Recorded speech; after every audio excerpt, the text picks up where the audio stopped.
Mina can suck. I'm not one to horn my own toot, but I tell you what, boys, a little less coloration than would have preferred in that spot. But this other, oh man, still need plenty of practice on the, dab and bead and flow. But that is by far the best I've ever done. This isn't for me, by the way. A friend had the balls to allow me to do this for him, which is kind of wild.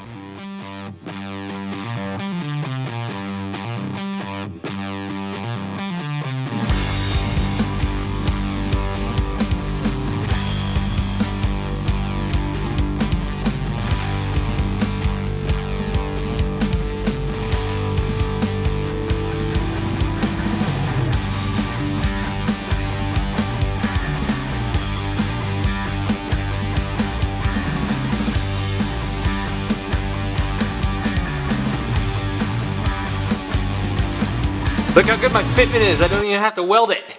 Probably shouldn't. It looks better that way. Wow. Why did you do that? A good welder doesn't get Shut scared. up. A good welder does get scared. They're focused. Have you guys ever purchased something that ended up being better than what you thought it was, but you're upset because although it's better, you can't use it? You all know this machine. That turbo, Mina bought, it was about $100 on a Black Friday deal. It is one of the most non-branded whole set knockoffs we've ever seen in our lives. Last year, we were flirting around 25 pounds of boost quite a bit. And that's kind of where we were like, And what I don't want to happen is that thing gets so happy and it's just going... Because we purchased a built transmission that has yet to go inside of that, the biggest turbo we can run in that class is a 62 mil. So a gentleman who I have sold things to in the past hit me up and he was like, hey, I've got this twin turbo kit for an LS. Are you interested? I said, no. Then he told me the price and I was like, Months went by, he messaged me again, you interested? I go, oh, yeah, I need one for the bug. So fast forward to right now. Stainless steel cast manifold. Precision name brand wastegate to pair with the precision name brand turbo.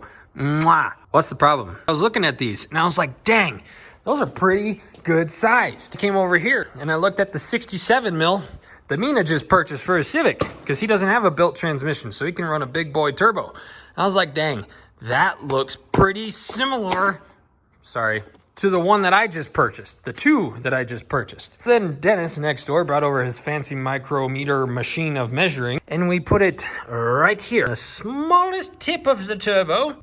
As sure as the sky is blue and the moon is made of cheese, this measured just slightly over 67 millimeters. And if you Google the part number, first ad says 6266. All other 7,000 ads for this turbo to be sold say 6766.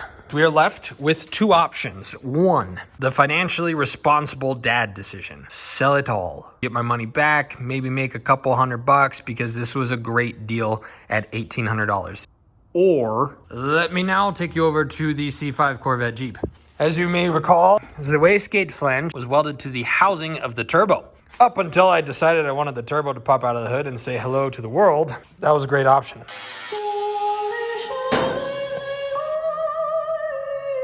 But now, if the wastegate, which is right here, is attached, we would have to cut far into this. And as you can see here, there's Bondo above that for sure. So I don't want to cut that out. According to the internet, those are good for about 930 horsepower. Ta-da! But not financially responsible because now we still need to purchase a 62 millimeter for the bug.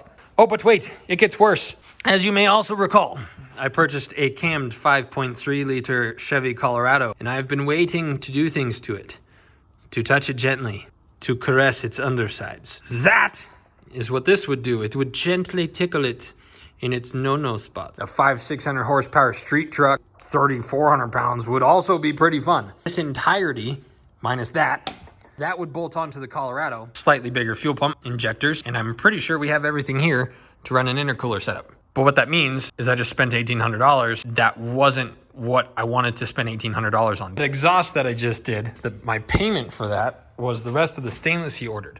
So there's a U in there, a gigantic straight, and this dude. So that's 67 mil. That's we're really on like the lower end of what you would normally put on an LS. The benefit is that's going to spool up real quick. It's going to be very, very responsive. Eventually, we'll do a bigger one. Probably a lot of turbos bigger than that are going to have a 4-inch outlet. I found this is a piece of stainless I was going to use to make a 3-inch exhaust, but then I was like, oh, look at that.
Something I want to touch base on real quick, prior to learning like what welds are supposed to look like and coloration and all that, if I just saw rainbow colors, I'm like, ooh, TIG weld.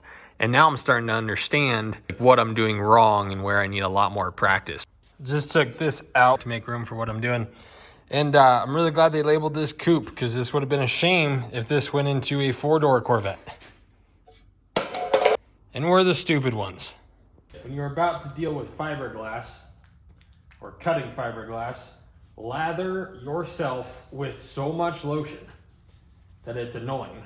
So that then, when all the fiberglass hairs get all over your body, instead of embedding into your skin, they will be in the lotion, and then you can just rinse your arms off and they will all come off with it.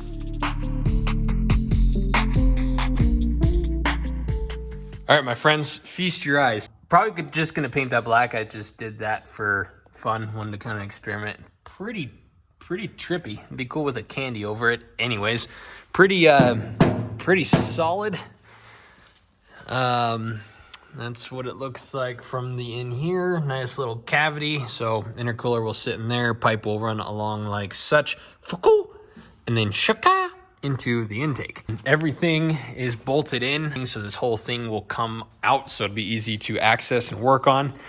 Pretty proud of that guy right there. Still need tons and tons of work on the welding. Also, was kind of hesitant on doing the teardrop. I didn't want it to be too much, but I kind of like it cocked that way. The reason I didn't do it lateral with the body is I think that looks goofy if it's not flush with the car, and it was gonna poke out. So this way it kind of made it tuck back into the car instead of just sticking out and going wha. So that's why I did what I did. So wastegate is on, support is done. Name brand precision turbo for the first time ever in my life. Extra hole cut in the hood for the wastegate dump. It's dumb. It's just straight dumb. I wanted to wrap this because 1, welds weren't ugly, 2, intercooler pipe right here, but I don't want to wrap that because it's pretty. So, I don't know. Maybe I'll heat wrap the intercooler pipe in this section. We are getting a 1200 horsepower rated water-to-air intercooler from Silicone Intakes because they are just south of us in Colorado Springs. Are we making 1200? Not yet. We might as well fill the giant void that I've created. There's a ton of goodies that are showing up. Mina's motor is completely ripped apart, doing rods, pistons. He's got new fuel rails, tons of other parts that are going onto this that we didn't have last year. And it's really cool to see all winter of working and slowly building up parts and slowly putting away money. All of the parts and all the work is kind of starting to be seen visually, which is really nice because it was kind of a really long haul of just this is me sanding forever all winter. Not that much. Stop. Wrong hand anyways. We're making a shirt order in April. We have 3 new t-shirt designs that I'm really excited to show you guys. I think you're gonna like them. They're comical. They're good. So if you want to help us out and go to the website and clear out the inventory that we currently have, that would also be of great assistance. On that bombshell, thank you for watching. As always, I appreciate your time. We will see you next week, I think.